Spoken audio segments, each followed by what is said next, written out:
welcome back. This is GDL from your own YouTube channel GDL Verma. So guys, we were learning before some time about models. So friends, today we are to learn about models and different models. You know what is that? That is might. So guys, you should keep in mind this matter. Might is past of may. So keep watching this video, and if you have come at this channel for watching English class, so guys, please subscribe this channel and like and share. So let's we learn about might. तो दोस्तों आज हम सीखने वाले हैं might का use. Might किसका हिंदी में मीनिंग होता है शायद। क्या होता है? शायद। हमको ये समझ लेना है कि माइट आया कहां से, है ना दोस्तों। ये तो आपके माइंड में चलता ही होगा कि माइट कहां से आया है। तो दोस्तों माइट कहीं से नहीं आया है। ये माइट जो है मे का पास्ट जो है। क्या है? मे का पास्ट। माइट मे का पास्ट है ना। तो अब आपको समझ में आया होगा कि माइट कहां से आया। तो मे बना पास्ट, और पास्ट बनने के बाद में क्या हुआ? ये मे का माइट, है ना।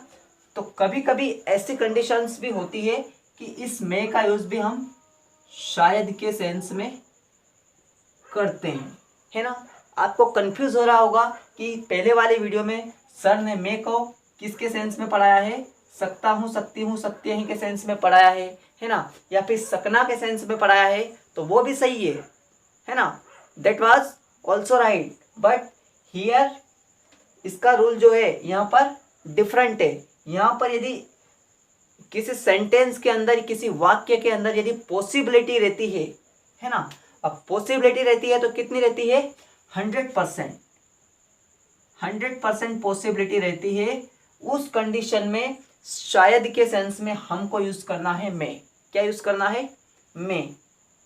अब ये मे को हम क्यों डिस्कस कर रहे हैं? मे को इसलिए डिस्कस कर रहे हैं क्योंकि आज हम मॉडल की क्लास नंबर 8 पढ़ने वाले हैं। और क्लास नंबर 8 में कौन सा मॉडल पढ़ रहे हैं? माइट। तो माइट का मीनिंग होता है शायद, लेकिन कभी कभी हमको सेंटेंस ऐसा दिखता है कि शायद के सेंस में मे का यूज होता है।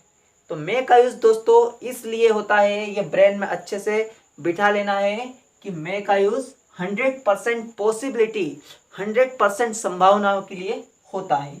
अब संभावना 100% कैसे होती है तो हम एग्जाम्पल को लेकर समझ लेते हैं। यदि हमारा सेंटेंस ऐसा होता कि शायद तुम लेट हो सकते हो।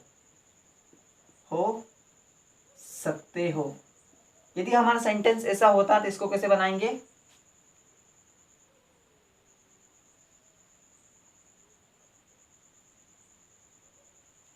You may be late.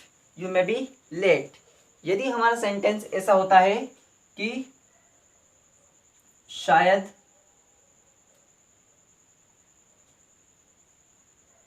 तुम शायद मेरे अंकल घर पर हो सकते हैं, है ना। यदि ये वो सिचुएशन क्रिएट करेगी कि पॉसिबिलिटी है कि नहीं है, आपको फीलिंग्स आएगी पॉसिबिलिटी कितने परसेंट है।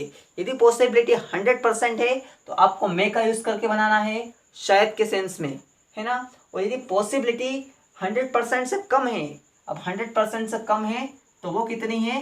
वो 75 और 80%। यदि पॉसिबिलिटी होती है तो माइट का यूज करना है। तो सबसे पहले हम मे को क्लियर कर रहे हैं।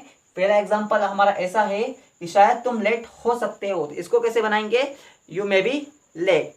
अगला सेंटेंस हमने लिया है शायद मेरे अंकल घर पर हो सकते हैं। हम किसी को बता रहे हैं, हम कहीं शॉप पर हैं, शॉपिंग मॉल में हैं या कहीं दूसरी जगह पर हैं। हम किसी को बता रहे हैं कि शायद मेरे अंकल घर पर हैं, है ना। तो इसको कैसे बना सकते हैं? My uncle may be at home. शायद मेरे अंकल घर पर हो सकते हैं, तो my uncle may be at home. तो मुझे उम्मीद है कि आपको मे का यूज शायद के सेंस में अच्छे से क्लियर हो गया होगा। दोस्तों, इस प्रकार के सेंटेंसों की प्रैक्टिस करके आप आसानी से हजारों सेंटेंस बना सकते हैं। यदि फिर भी आपको कोई प्रॉब्लम आती है दोस्तों, तो आपका दोस्त आपकी प्रॉब्लम को सोल्व करने के लिए हाजिर है। आप कमेंट्स करके ज़रूर बताइएगा, क्योंकि हम आपके हर कमेंट्स का जवाब देते हैं। अब दोस्तों आइए सीखते हैं माइट का यूज़ बड़े ही आसान तरीके से, कि माइट का यूज़ हम शायद के सेंस में कैसे करेंगे। तो हमने आपको पहले ही क्लियर कर दिया है कि माइट का यूज़ हम पॉसिबिलिटी के रूप में करते हैं, संभावनाओं के लिए करते हैं। लेकिन वो संभावना कब होती है या कितनी होती है? यदि संभावना 75 + 80% होती है, तब हमको माइट का यूज़ करना है। अब इस माइट का जो स्ट्रक्चर होता है सेंटेंस का, वो ऐसा होता है, subject plus might plus V1 plus other word. ये होता है सेंटेंस का स्ट्रक्चर। अब हमको ये ब्रेन में फिक्स कर लेना है कि माइट जो होता है हमेशा वर्ब का फर्स्ट फॉर्म ही लेता है ना। माइट के साथ में हमेशा वर्ब का फर्स्ट फॉर्म ही लगता है। यदि हमारा सेंटेंस ऐसा होता कि शायद राहुल लिखता होगा, शायद राहुल लिखता होगा, तो इसको कैसे बनाएंगे? राहुल, क्योंकि सबसे पहले सब्जेक्ट है स्ट्रक्चर में, तो राहुल सब्जेक्ट हो गया। फिर क्या है? माइट, तो ये लिखा माइट। फिर क्या है? वर्ब का फर्स्ट फॉर्म है ना। वर्ब क्या है? लिखना, तो ये हो गया राइट। शायद राहुल लिखता होगा, तो राहुल माइट राइट। यदि हमारा सेंटेंस ऐसा होता कि शायद राहुल मेरे साथ खेलता होगा, है ना, या यदि सेंटेंस ऐसा होता कि शायद राहुल सीता के साथ में खेलता होगा, तो कैसे बनाएंगे? शायद राहुल सीता के साथ खेलता होगा। तो फ्रेंड्स, इसको कैसे बनाएंगे? Rahul might play with Sita,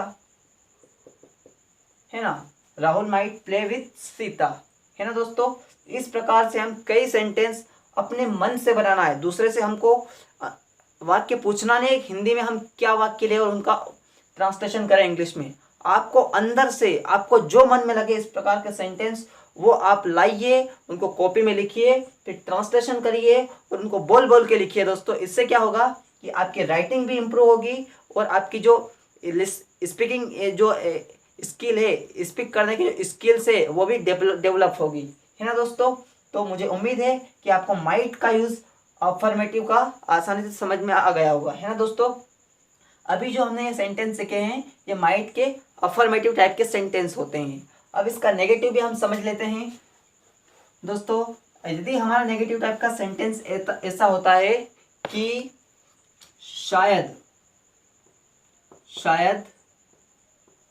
तुम नहीं पढ़ते होगे, है ना। तो कुछ नहीं करना है, इसके स्ट्रक्चर में क्या चेंज होगा? माइट के बाद में क्या लग जाएगा? नॉट, है ना।